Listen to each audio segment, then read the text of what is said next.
This video is brought to you by FartQuest. Scale creep is a natural phenomenon when a company decides they want to make their miniatures bigger, better, and more expensive, all for the sake of money. But I don't really think it's that simple. So today I'm going to make the case on why the scale creep that's been happening over the past 30 years is actually a good thing and can benefit you and our hobby.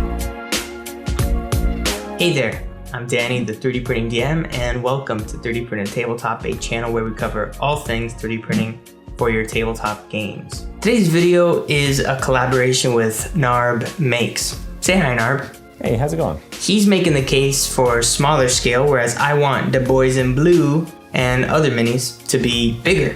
You should absolutely go check out his video after this video finishes and vigorously voice your opinions for or against either argument. Now, before we get to the nitty-gritty, I wanted to share that we now have merch. If you're into 3D printing mimics and other cool stuff, come check out our web store in the links below. Okay, back to the video. Me and Narb are both D&D and wargamers, but today I'm going to start with Warhammer, because making minis bigger is something that Games Workshop has always been good at because it means more money, at least according to my comment section. Here's the proof. These are miniatures from 30 years ago and their equivalents in the game and universe from later on. Crazy, right? And I actually think we should embrace bigger scales than 25 and even 28 millimeters instead of lament the days when models were smaller and made of that metal that needed to be scrubbed for 10 days with a toothbrush to make sure you got the mold release agent off of it. Man, those were the days. Now, bigger scaled miniatures are better because the bigger scale solves issues that smaller scales have. Now, I know what you're going to say next, Danny. Okay. Bigger scaled minis are easier to paint. Yep. They have more detail. And they're easier to 3D print. That's true too. That's it, right? There's a lot more to it, actually. Let me explain. Bigger scaled minis like 32 or 35 millimeters are like a bigger painting canvas. There's just more space to sculpt on. There's more space to paint on too. And before you laugh at this, just consider that the movie industry uses bigger scales of miniatures because the detail tracks better than on a smaller scale, like Hogwarts, for example. At the scale we're printing, painting, and looking at these minis, a few millimeters can make a big difference in terms of paintability and even our ability to read the miniatures from a table's view. And this doesn't just mean easier to paint eyes. It means the painting hobby is more accessible to disabled individuals and to those who are new to the hobby, like my 8-year-old daughter who loves painting minis with me. It also means that there are minis that have more detail than they could have at 25 or 28 millimeters. And that's for those of you who do want more detailed minis. Like, for example, this Dragonborn, a Bite the Bullet. I freaking love this model as it's a perfect example of that level of detail that I'm talking about. If you like this model, I'll have a link to her Patreon in the description below just in case you want to check it out. And sometimes minis are stylized or have different proportions. They're bigger scales, which absolutely benefit here too. The bottom line is embracing bigger scales means welcoming more people into our hobby, which is awesome, right? So why don't we embrace the scale bump? Because if more companies start making bigger minis, we're going to have to spend more money to buy them. You know, I can't argue that, Narb. But I'm still okay with it because bigger minis just look so much cooler. Like, that's the bottom line.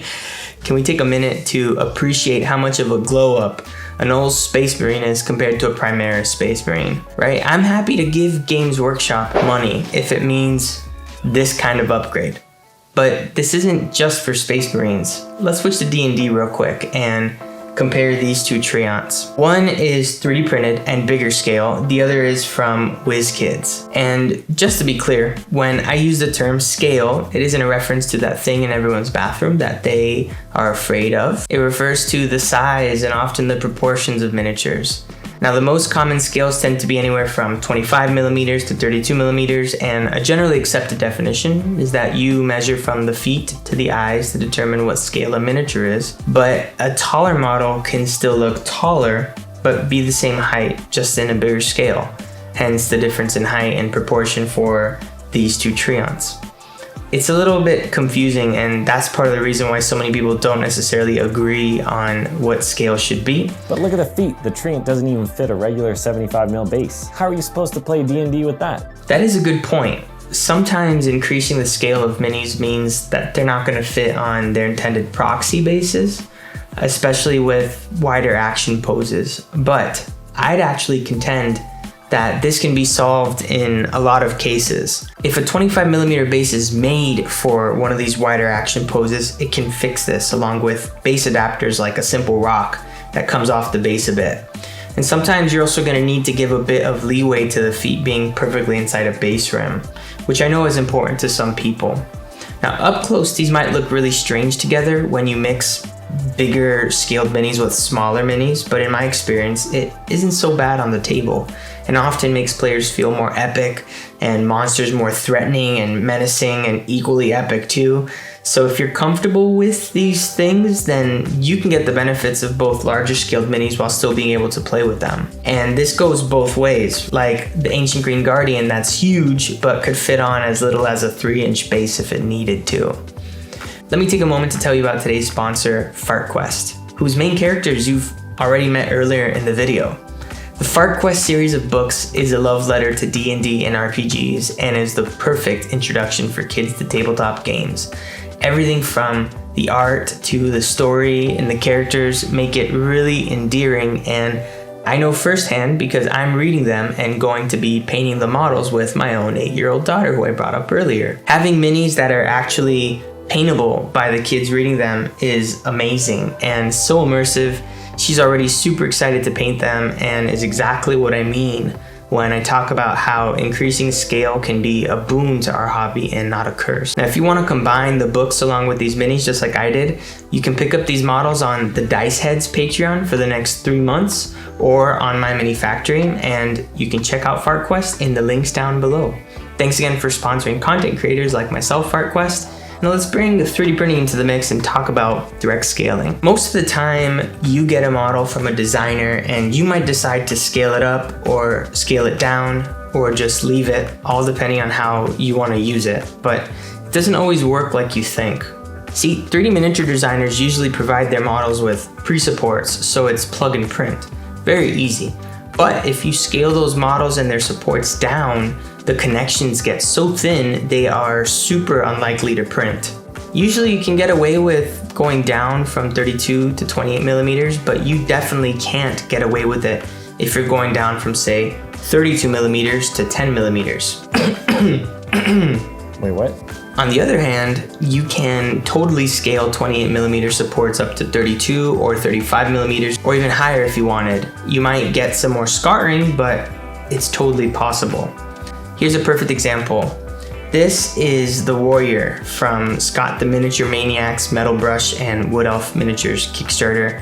It's 32mm right now. If I tried to scale it down in the slicer, there is no way that the supports would have printed. The realistic proportions would also just make it a lot harder to print as well. Now, if we wanted to scale this up to 50mm, it would absolutely print and those supports would be fine. Like I said, maybe a little more scarring. Now, I really think we should consider scale creep as a good and a necessary part of our hobby. Game boards are already huge. Why not make the minis a little bit bigger? Make painting hobby miniatures a more welcoming place after all. I wanted to take a moment to thank all of our newest patrons for their support. If you are interested in supporting the channel, you can come support us on Patreon, pick up a late pledge for one of our previous Kickstarters, buy some merch, or purchase anything using the affiliate links down below. It really helps the channel. See you next time, happy printing and happy gaming.